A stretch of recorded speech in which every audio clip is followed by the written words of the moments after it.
Comece pelo porquê de Simon Sinek, Raio-X Book, capítulo por capítulo. Parte 3.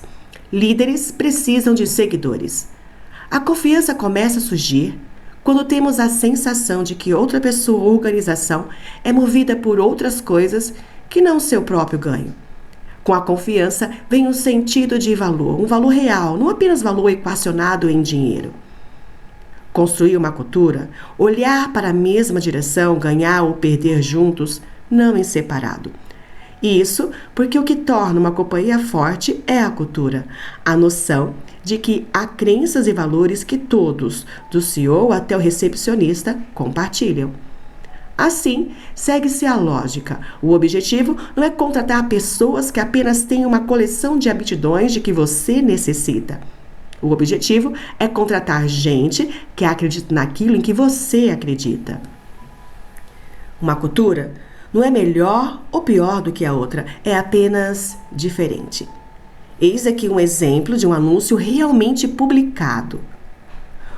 Um aventureiro navegador precisava compor a sua tripulação. Vamos colocar aqui 2 anúncios com focos diferentes. Um no foco no o quê e o segundo no foco no porquê. Um anúncio no foco do o quê seria assim: precisa de pessoas para uma expedição, mínimo de 5 anos de experiência, obrigatório saber içar uma vela mestra. Venha trabalhar para um fantástico capitão. O segundo anúncio, o que realmente foi publicado, ele foi focado no porquê. Precisa-se de homens para uma jornada arriscada. Salários baixos, muito frio, longos meses no escuro total, perigo constante, retorno seguro, duvidoso, honra e reconhecimento em caso de sucesso. E aí, você responderia esse anúncio? Certamente quem respondeu se identificou com tal cultura, com tal propósito, com esse espírito aventureiro, obscuro, o suspense, sabendo que vai ter que enfrentar os seus próprios medos.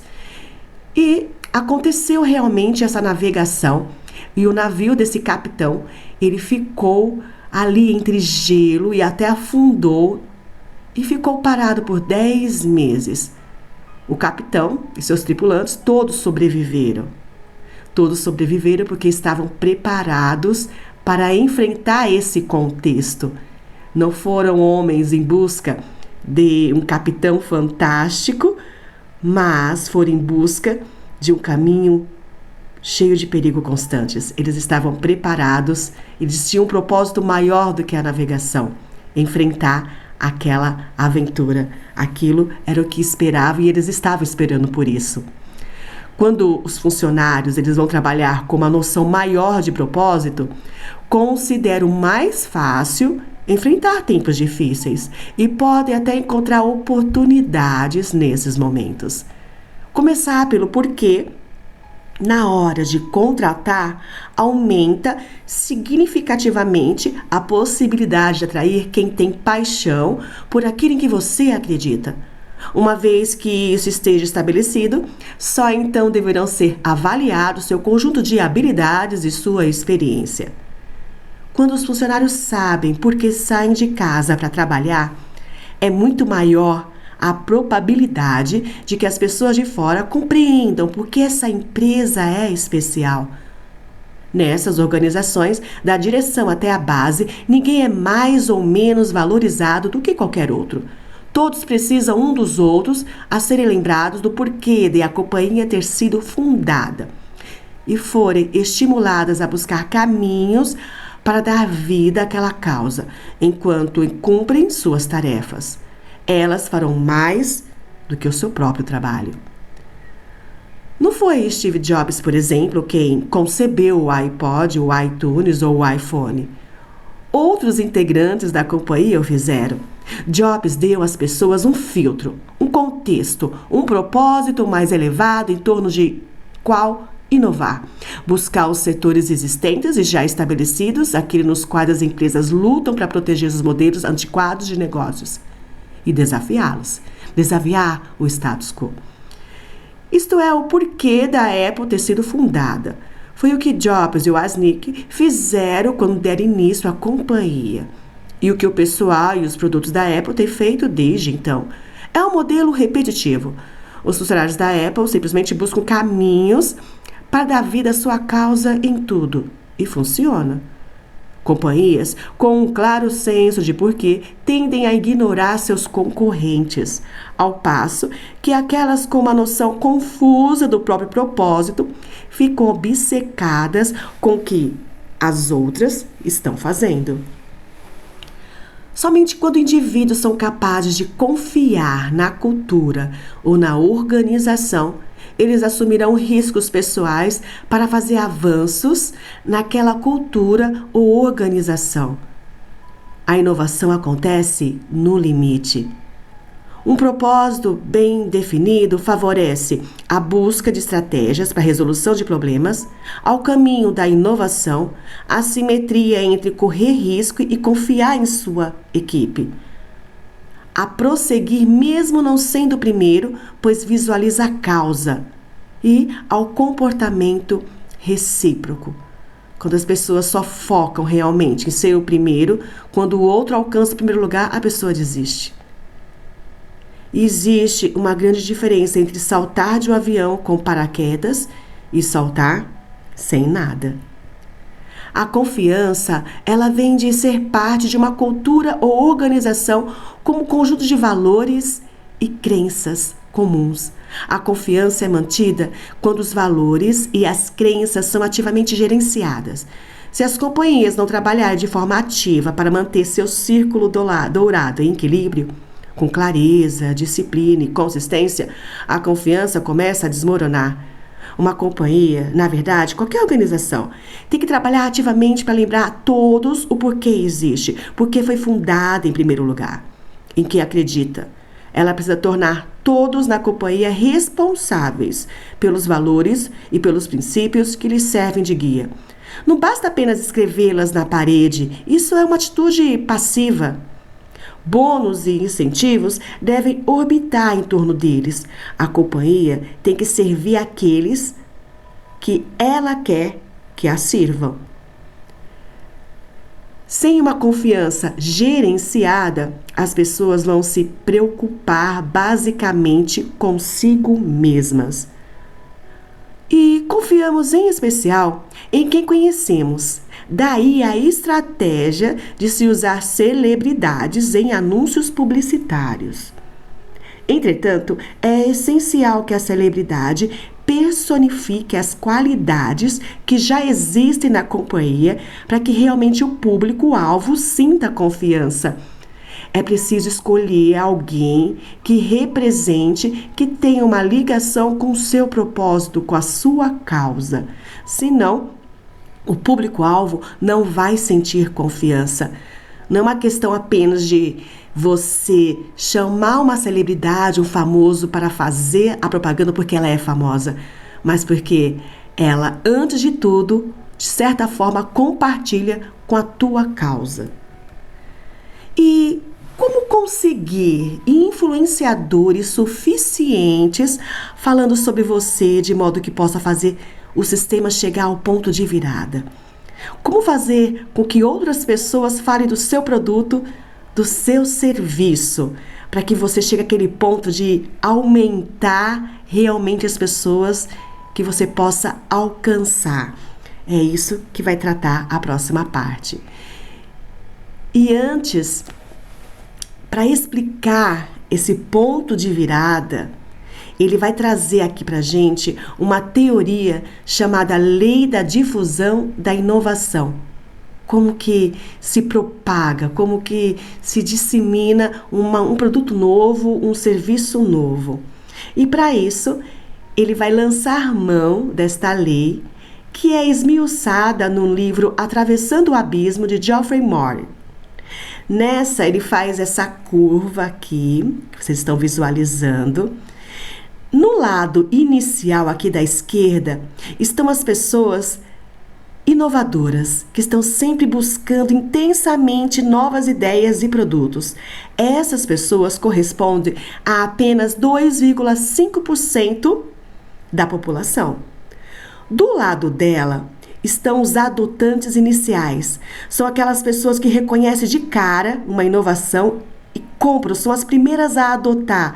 Sabe aquelas pessoas que ficam horas na fila para ser o primeiro a adquirir aquele produto X?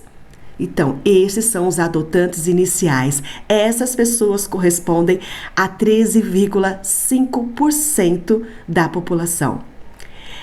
Essas duas fatias são os dois grupos que influenciam todo o restante da curva. Todos os outros vão seguir os passos desses aqui. Então, certamente o alvo de uma empresa precisa ser alcançar esses 2,5 e esses 3,5, e isso varia dependendo do produto. Há produtos, por exemplo, que eu vou agir como esses 2,5, ou melhor, como esses 13,5, eu logo adquiro aquilo que eu gosto muito. E há outras coisas que eu não vou me importar muito, então eu vou ser muito mais identificada como uma retardatária para a aquisição daquele produto. A terceira fatia, maioria inicial, 34%. São pessoas que precisam do que você tem, mas não necessariamente acreditam no que você acredita. Existe uma menor probabilidade delas se tornarem fiéis, ter uma fidelidade com o seu produto e voltar a comprar. E existe também uma menor probabilidade delas indicarem o seu produto a alguém. Então veja que quando você foca nesse público maior da maioria inicial, 34%, você vai gastar muito mais energia e não vai ter tanto êxito quanto esse grupo dos adotantes iniciais. E ao lado tem a outra fatia, que é a maioria tardia. É idem a maioria inicial. Tem pouca probabilidade de se tornarem fiéis, de indicar o seu produto. Mas isso é num nível ainda menor. E existe o pessoal aqui nesse fim, aqui na direita, os retardatários, 16%. São aquelas pessoas que só em último caso realmente adquirem um produto ou um serviço. Por exemplo, a compra de telefone com tecla só porque compraram, né? Só porque pararam de fabricar telefone de disco. Não tem mais jeito. Todo mundo teve que trocar porque não tinha mais. Então, em último caso, é que fazem a compra e são os retardatários. E quando você faz um anúncio, uma propaganda, você foca nesse público, você vai gastar muita energia e vai ter quase zero de retorno. Ao passo que você focar nesse povo aqui da esquerda, você vai ter um retorno muito maior. Então, ao lado do círculo dourado, a lei da difusão e da inovação são pilares deste livro de Simon Sinek. Todos nós estamos em lugares diferentes desse espectro, né? Desta curva. Dependendo do produto ou da ideia. A maioria de nós é fortemente fiel a certos produtos e ideias em vários momentos, demonstrando um comportamento típico do lado esquerdo da curva. De acordo com a lei da difusão da inovação, o sucesso no mercado de massa só pode ser alcançado depois que você penetrar em cerca de 15 a 18% do mercado, que é esse povinho aqui, olha, que gosta da inovação. E isso porque a maioria inicial não experimentará algo novo até que alguém o tenha feito antes. A capacidade de conseguir que o sistema dê uma virada é o ponto no qual o crescimento de um negócio, a difusão de uma ideia começa a se movimentar em um ritmo extraordinário.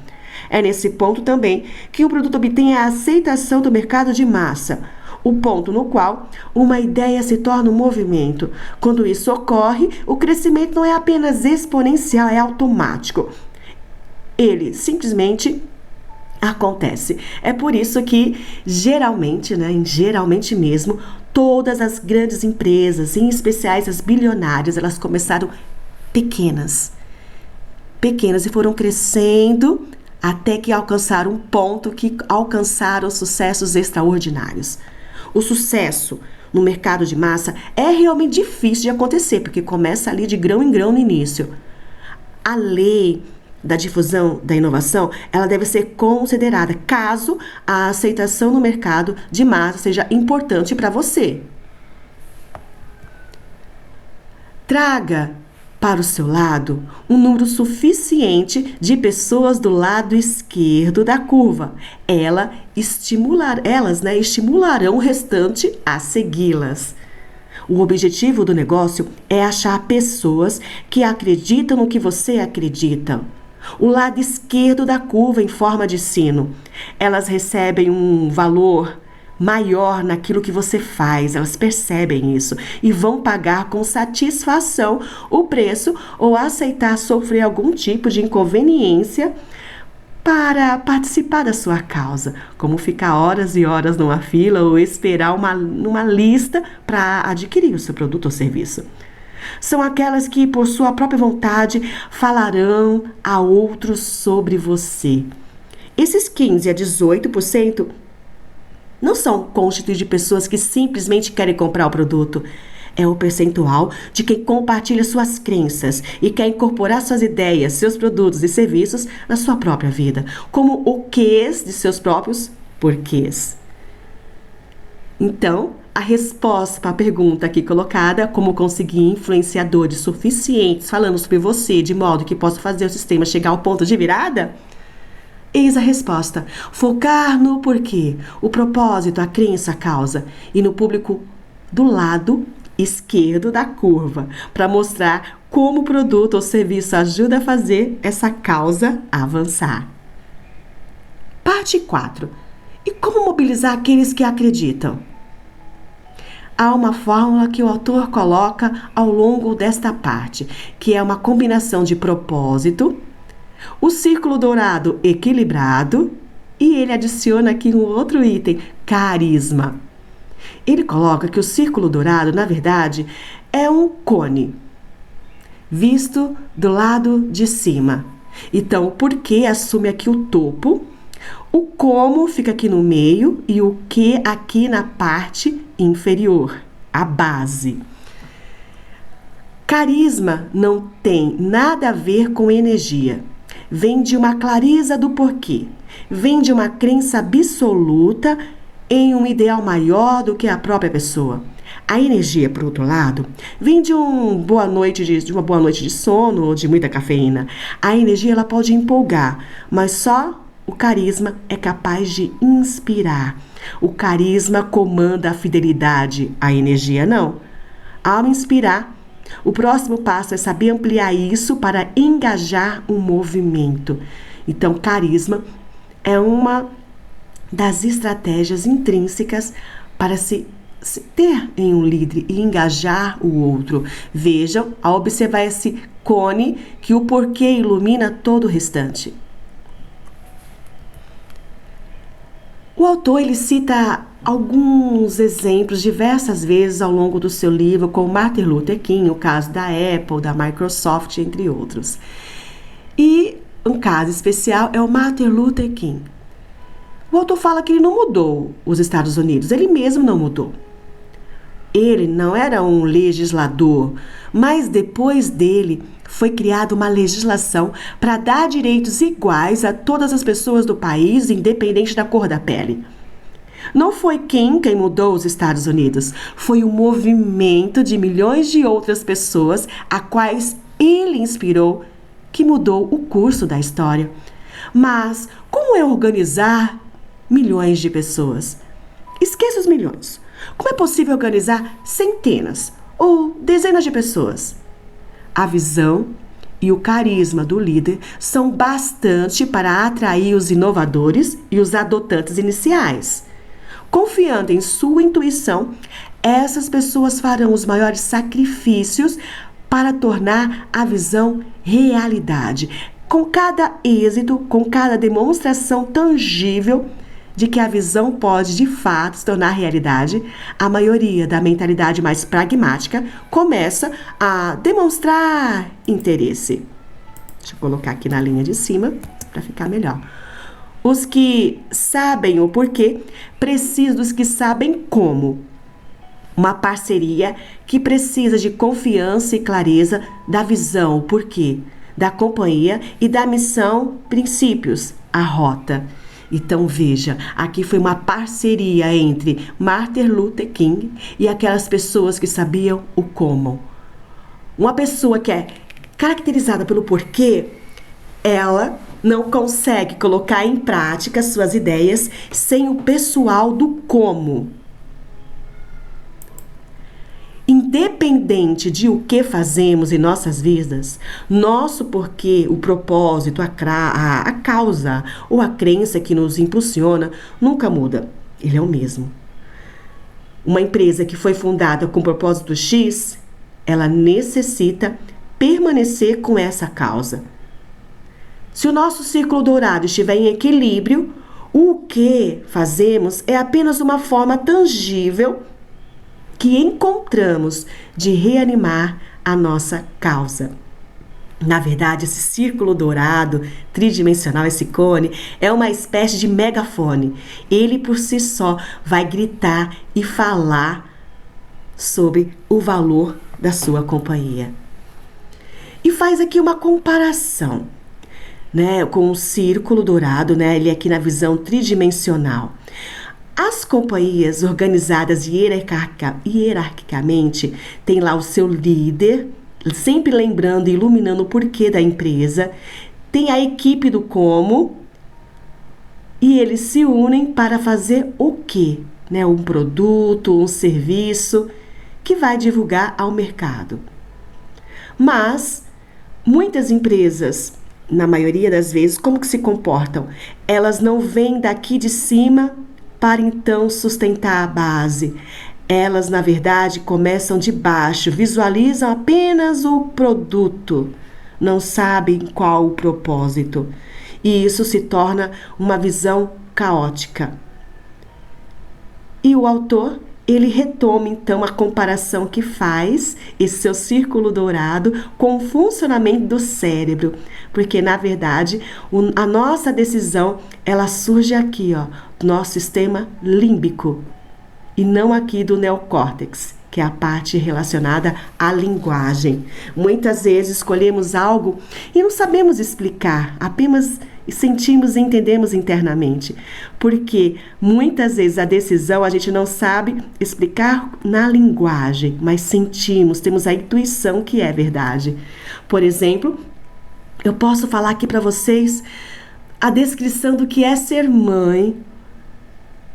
Por mais que eu fale, eu não vou conseguir exaurir esse assunto, chegar ao fim, esgotar esse assunto, chegar à sua completude. Mas certamente quem é mãe vai entender cada palavra que eu disser. Por quê? Porque é pelo sistema límbico que fazemos as nossas escolhas, nossas decisões, mas esse sistema límbico, ele não é tão prático como a linguagem para explicar, né? Não vamos saber explicar com a linguagem racionalizada. Quando a companhia ela é pequena, isso não é um fator importante, pois seu fundador tem muito contato com o mundo fora dele, né? Então, essa preocupação de estar sempre lembrando a causa, ela fica mais prática ali na companhia pequena, porque a pessoa está ali sempre próximo.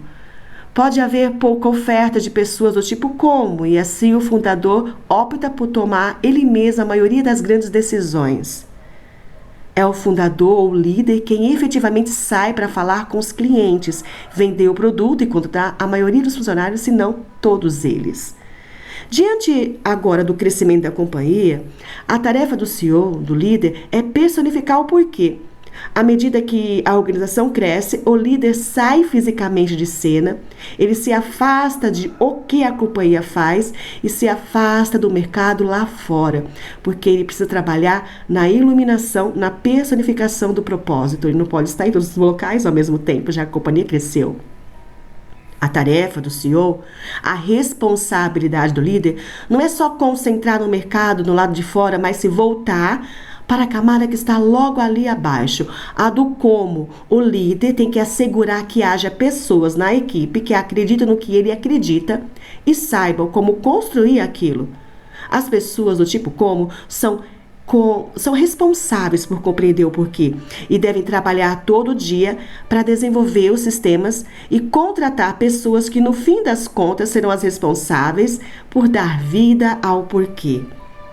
Os funcionários, em geral, são responsáveis por demonstrar o porquê para o mundo lá fora.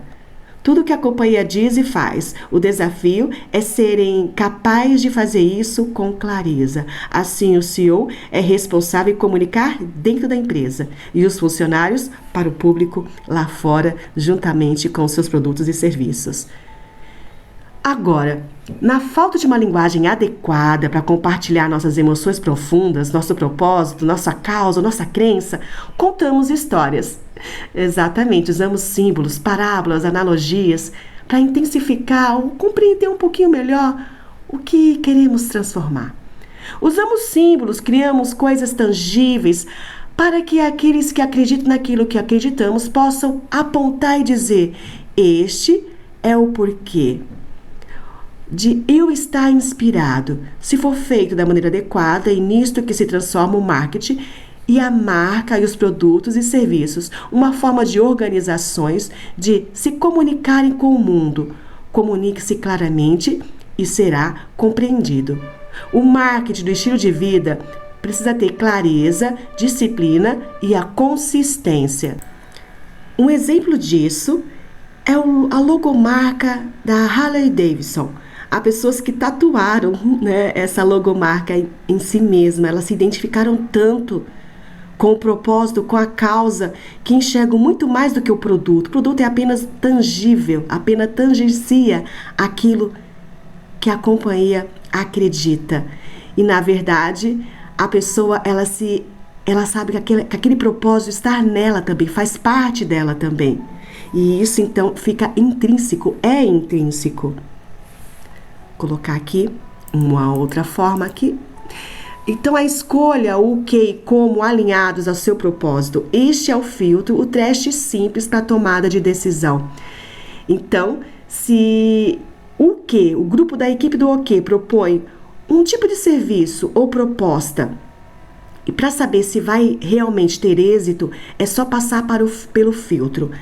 Esse o que estou fazendo agora coaduna, está alinhado ao propósito da empresa? Se não está alinhado, não adote.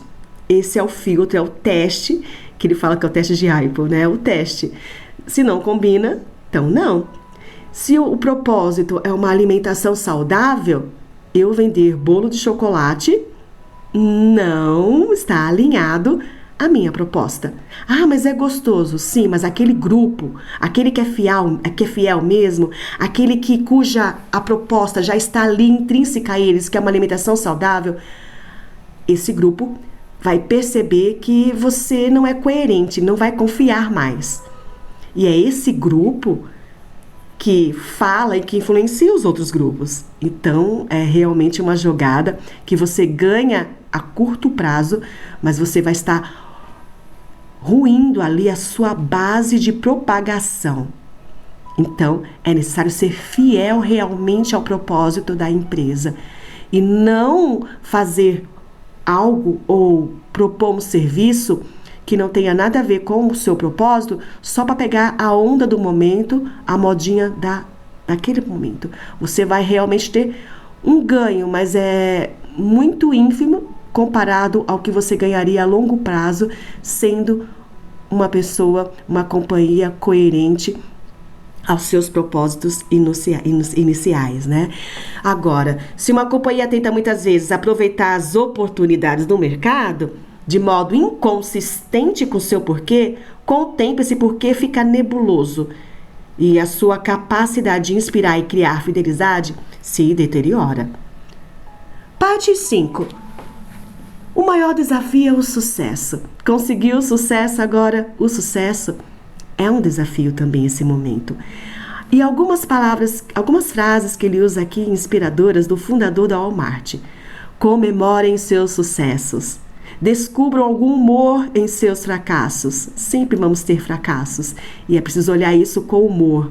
Não se levem tão a sério. São algumas falas do fundador da Walmart. O sucesso Ele vem quando acordamos todo dia nessa interminável busca de um porquê que fazemos o que fazemos. Não tem fim, é uma jornada. Nossas conquistas, o que fazemos, serve como marcos que indicam que estamos no caminho certo. Não se trata de ou isso ou aquilo. Precisamos das duas coisas.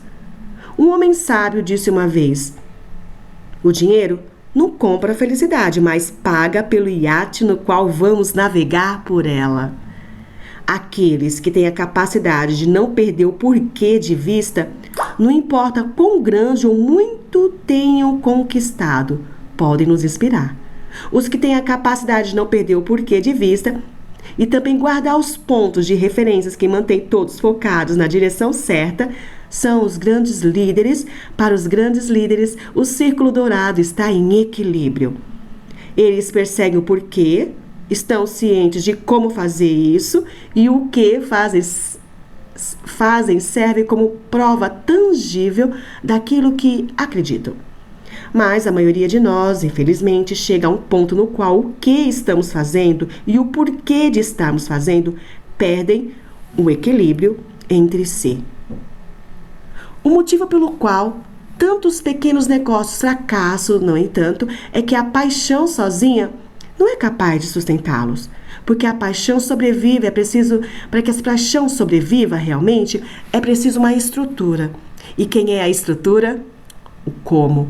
Um porquê sem um como, uma paixão sem estrutura, tem alta probabilidade de fracasso. Não basta uma boa ideia, não basta ter visão, tem que ter uma estrutura, uma equipe que saiba o como fazer. E isso fica visível quando o líder precisa passar o bastão.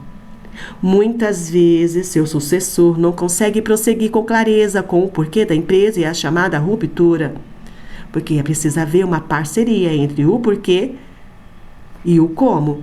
E quando as empresas crescem, o líder vai se aposentar, vai sair ou faleceu, como que fica a sucessão? Muitas vezes, o que ocorre é que alguém do como que se destaca, ela assuma a sucessão. Mas essa pessoa do como, precisa ter muito claro o propósito da empresa. Senão, haverá uma ruptura e o propósito ficará nebuloso. Uma sucessão, ela bem-sucedida, ela envolve mais do que escolher alguém com um conjunto adequado de aptidões. Envolve encontrar alguém que esteja sintonizada com a causa original em torno do qual a companhia foi fundada. Um grande segundo ou terceiro CEO não assume o leme para implementar sua própria visão de futuro. Ele toma a bandeira original e conduz a companhia para a próxima geração. Por isso dizemos que é sucessão, não substituição. Há uma continuidade de visão. Assim, a função do líder é liderar a causa. E quando ele lidera uma causa, ele personifica os valores. Ele é a personificação dos valores da empresa. E ele lembra a todos ali da equipe, o porquê de estarem lá. Essa é a função de um grande líder. Parte 6. Descubra o porquê. Os produtos da companhia tornam-se símbolos de suas próprias identidades. Você olha para um produto e você enxerga a companhia, porque sabe que ela é parte da identidade, do propósito.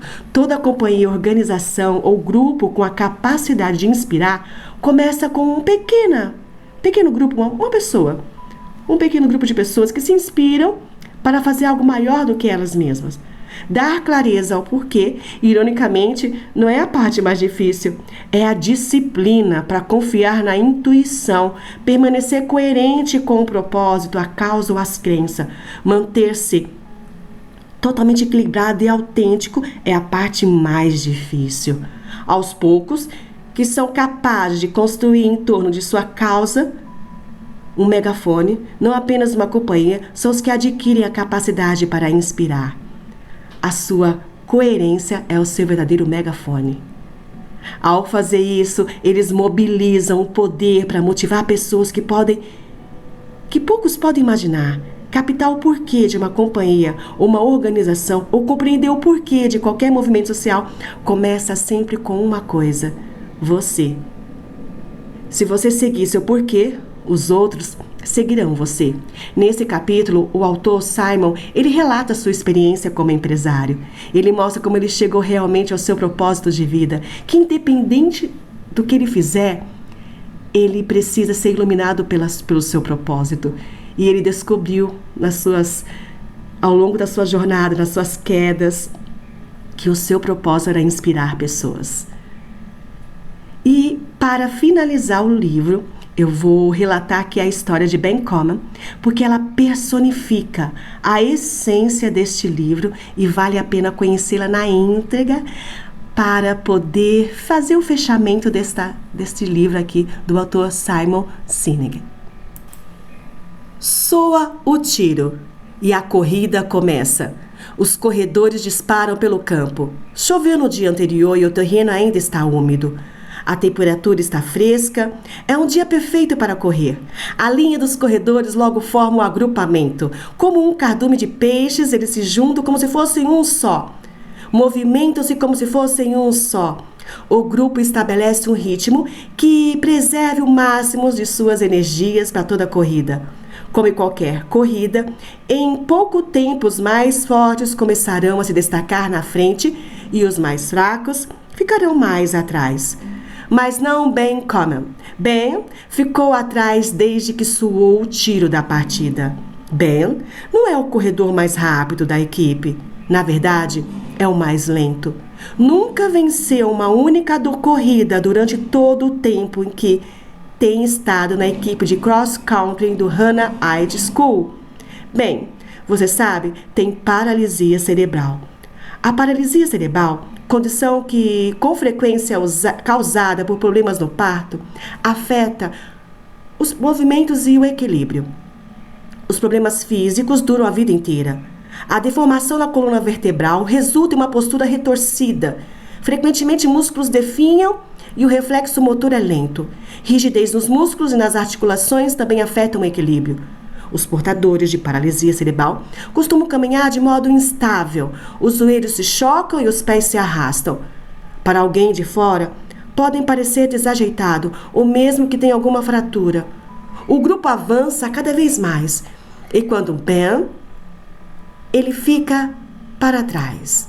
Ele escorrega na grama molhada e cai na terra macia. Ergue-se lentamente e continua. Cai de novo. Desta vez doeu. Torna a se levantar e continua a correr. Ben não desiste. O grupo está agora fora de vista e Ben está correndo sozinho.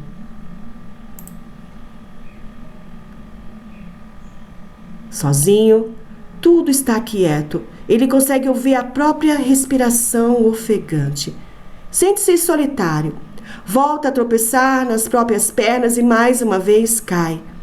Apesar de sua força mental, não há como esconder a dor e a frustração em seu rosto. Ele faz uma careta quando reúne todas as suas energias para se pôr de pé e continuar a correr. Para Ben, isso é parte da rotina. Todos os outros terminam a corrida em cerca de 45 minutos, mas para Ben, em geral, leva mais de 45 minutos. Ben cruza a linha de chegada. Está cheio de dores e exausto. Ele teve que usar cada grama de força que tinha.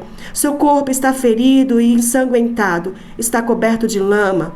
Ben realmente nos inspira. Mas essa não é uma história sobre quando prosseguir fica duro ou os duros prosseguem. Não é uma história de quando você cair, trate de levantar. Sem dúvida, são grandes lições, mas não precisamos que Ben Coman nos ensine essas lições. Há dezenas de outras a quem podemos recorrer para isso. Por exemplo, um atleta olímpico que sofreu uma lesão meses antes das Olimpíadas e depois competiu e ganhou uma medalha. A lição de Ben é bem mais profunda. Uma coisa espantosa aconteceu dos cerca de 25 minutos, quando cada um dos outros terminava a corrida, voltava para correr junto com Ben. Ben é o único corredor que tem alguém para ajudar quando ele cai. Ben é o único corredor que, quando termina a corrida, 100 pessoas estão correndo atrás dele. O que Ben nos ensina é especial. Quando compete com outras pessoas, nenhuma quer ajudar você. Mas quando compete com você mesmo, todos querem ajudar você. Atletas olímpicos não se ajudam, são competidores. Ben começa cada corrida com uma noção muito clara de por que está correndo. Ele não está lá para vencer ninguém a não ser a si mesmo. Ele nunca perde de vista sua noção de porquê. Está correndo, lhe dá a força para continuar a se esforçar, continuar a se levantar, continuar a correr e fazer isso 1, 2 vezes e tantas quando forem necessárias. E toda vez que corre, o único recorde que Ben quer bater é o dele mesmo.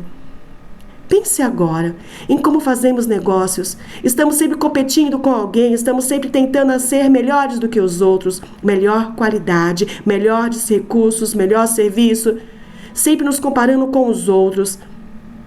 E ninguém quer nos ajudar. E se fôssemos trabalhar todo dia simplesmente para sermos melhores do que nós mesmos? E se nosso objetivo fosse fazer esta semana um trabalho melhor do que fizemos na semana anterior? Fazer esse mês ser melhor do que o mês passado? Por nenhuma outra razão senão a de querermos deixar a organização em uma situação melhor do que aquela em que a encontramos. Todas as organizações começam pelo porquê, mas apenas as grandes mantêm pelo qual o seu porquê, ano após ano. Aos que esquecem o porquê, foram fundadas apenas na corrida todo dia, foram fundadas para superar alguém em vez de superar a si mesmos. O propósito para as que perdem de vista o porquê de estarem naquela corrida é ganhar uma medalha ou derrotar outra pessoa. E se da próxima vez que alguém perguntar quem é o seu concorrente, nós respondêssemos, não faço ideia? E se da próxima vez que alguém provocar dizendo, bem, o que você faz ser melhor do que os seus concorrentes? Nós respondêssemos, não somos melhores do que eles em todas as coisas. E se da próxima vez que alguém perguntar, bem, então por que eu deveria fazer negócios com você? Respondêssemos com confiança, porque o trabalho que estamos fazendo agora é melhor do que aquele que fazíamos 6 meses atrás. E o trabalho que estaremos fazendo daqui a 6 meses será melhor do que o que estamos fazendo agora. Porque acordamos todos os dias com a noção clara do porquê de termos vindo trabalhar. Viemos trabalhar para inspirar pessoas e fazer as coisas que as inspiram. Somos melhores do que os nossos concorrentes? Se você acredita no que acreditamos e acredita que as coisas que fazemos podem ajudar você, então somos melhores. Se você não acredita que nós, no que acreditamos, e se não acredita que as coisas que fazemos podem ajudar você, então não somos melhores. Nossa meta é achar clientes que acreditam no que acreditamos e trabalhar junto para sermos todos bem-sucedidos. Procuramos pessoas para seguir lado a lado conosco na busca do mesmo objetivo. Não estamos interessados em nos sentar a uma mesa para tentar um acordo melhor. Eis as coisas que estamos fazendo para o avanço de nossa causa. Depois se segue os detalhes do como e o que você está fazendo. Mas dessa vez começou pelo porquê. Chegamos ao fim do livro e meus sinceros agradecimentos a Ben Coman e a Simon Sinek por nos inspirar a sermos a nossa melhor versão. Até o próximo Raio X Book por Valéria Hora. Um abraço.